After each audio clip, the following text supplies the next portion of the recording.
తెలంగాణ కోసం కొట్లాడే ఏకైక గొంతుగా బీఆర్ఎస్ మాత్రమే అన్నారు రాజ్యసభ సభ్యులు వద్దిరాజు రవిచంద్ర.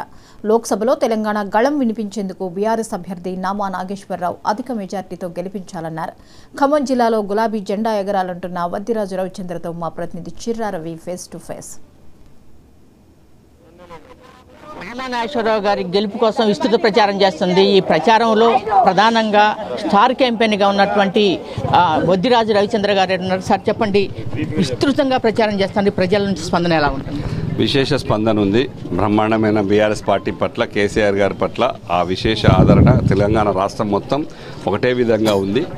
ఎందుకంటే చాలా కష్టపడి తెలంగాణ సాధించి ఒక 10 ఏళ్లలో ఒక షేప్కు తీసుకొచ్చి బ్రహ్మాండంగా 28వ రాష్ట్రంగా అవతరించినప్పటి రాష్ట్రాన్ని నెంబర్ 1 పొజిషన్ తెచ్చారు. కష్టపడి చేశారు.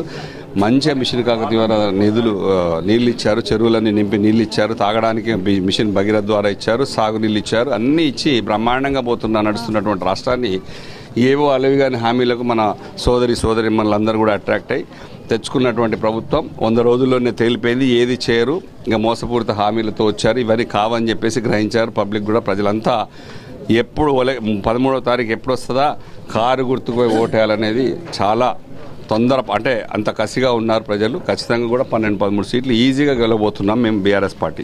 అంటే ప్రధానంగా స్టార్ క్యాంపెయిన్గా ఉన్నటువంటి మన పార్టీ బీఆర్ఎస్ పార్టీ అధినేత కేసీఆర్ గారు జిల్లాలో పర్యటన రోడ్ షో చేశారు. దాని ప్రభావం ఎలా ఉంది జిల్లాలో? కేసీఆర్ గారు 23వ తారీఖు నాడు రాత్రిపూట 4 గంటలు టీవీ ముందు కూర్చొని షో మొత్తం చెప్పారు. ఈ 70 ఏళ్ల తెలంగాణ గురించి చెప్పారు. దాని పోరాటం తర్వాత సాధించుకున్నటువంటి తెలంగాణ ఎట్లయితే వచ్చిందో చెప్పారు. దాని తర్వాత కాళేశ్వరం ప్రాజెక్టు, ప్రతి ప్రాజెక్టు, చెరువులు, ప్రాజెక్టులు అన్ని పంటల మీద చెప్పారు. ఇప్పుడు ఏం కావాలో తెలంగాణకు, ఎలాంటి పాలన కావాలో చెప్పారు. ఈ 5 సంవత్సరాలు ఏం మిస్ అవ్వబోతున్నామో చెప్పారు. మళ్ళీ ప్రజలు ఇంకొకసారి పొరపాటు చేయకుండా అప్రమత్తం చేసి నెక్స్ట్ డే నుంచి బస్సు యాత్ర స్టార్ట్ చేశారు. ఆ బస్సు యాత్ర విశేష స్పందన. మా వాళ్ళు చెప్పారు సినిమా యాక్టర్లు వచ్చారు. సినిమా యాక్టర్లు కాదు, ఈ సినిమా యాక్టర్ల కన్నా సూపర్ స్టార్, మెగాస్టార్లు అన్నిటికంటే కూడా, పవర్ స్టార్ కన్నా కూడా మా కేసీఆర్ గారే పెద్ద స్టార్. వారి ముందు ఈ స్టార్లందరూ కూడా మీరు తెలుసు, మా స్టార్ తిరుగుతూ పోతూనే ఉన్నారు. తెలంగాణ రాష్ట్రం మొత్తం ప్రజల్ని చైతన్యపరుస్తూ పోతున్నారు. ప్రతి దిక్కున బస్సు యాత్ర బ్రహ్మాండంగా విశేష స్పందన వస్తుంది. ప్రజలంతా కూడా కేసీఆర్ గారిని మిస్ అయ్యాం, బీఆర్ఎస్ పార్టీకి నష్టం జరిగింది, ఈ రాష్ట్రానికే నష్టం జరిగింది, ఎట్టి పరిస్థితుల్లో చేయకూడదు, మనం తెలంగాణను తెచ్చుకున్నటువంటి రాష్ట్రం మళ్ళీ కాపాడుకోవాలని దృక్పథంతో ప్రజలు ఉన్నారు. ఇవన్నీ జరగబోతున్నాయి. నామా నాగేశ్వర గారు ఇక్కడ, మాలోత్ కవిత గారు మహబూబాబాద్లో బ్రహ్మాండమైన మేటితో గెలవబోతున్నారు. అంటే రైతు బిడ్డకి గడియల దొరకి పోటీ జరుగుతుందని బయట ప్రచారం జరుగుతుంది, మీరేమంటారు? నేనే 100% నామా నాగేశ్వర గారు లోకల్, ఇక్కడ నెహ్రూ నగర్లో ఉన్నాడు. ప్రజలకు 24 గంటలు అందుబాటులో ఉన్నారు. వాళ్ళు నిజానికి రైతు బిడ్డ అయినా, బల్పాల పక్కనే గ్రామం, ఆయన రైతే స్వయంగా.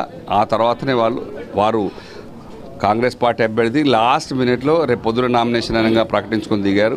సరే, సోనియా గాంధీ వస్తుందని, రాహుల్ గాంధీ వస్తారని, ప్రియాంక గాంధీ వస్తారని ప్రచారం చేసిన నామా నాగేశ్వర గారు ఎక్కడా బెదరలేదు.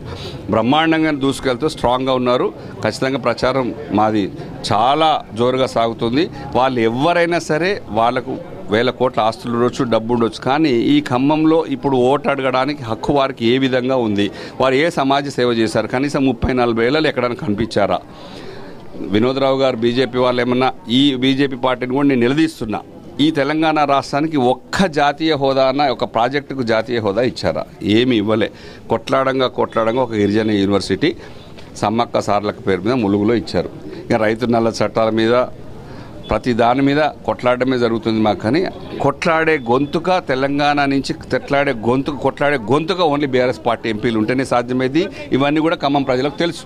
చివరిగా జిల్లా ప్రజలకు ఏం చెప్పదలుచుకున్నారు?